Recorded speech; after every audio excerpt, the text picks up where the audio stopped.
أضفيت على الحسن العبقى، فالورد تضوى واعتنقا. حسن يا رب لنا الخلقا، طهره فلا يحوي نزقا. أضفيت على الحسن العبقى، فالورد تضوى واعتنقا. حسن يا رب لنا الخلقا، طهره فلا يحوي نزقا.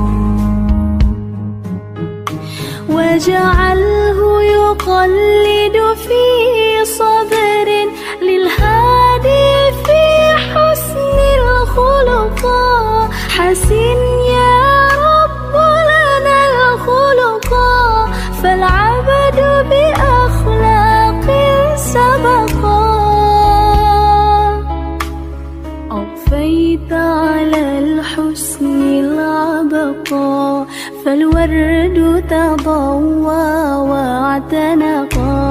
حسن يا رب لنا الخلقا، طهره فلا يحوي نزقا.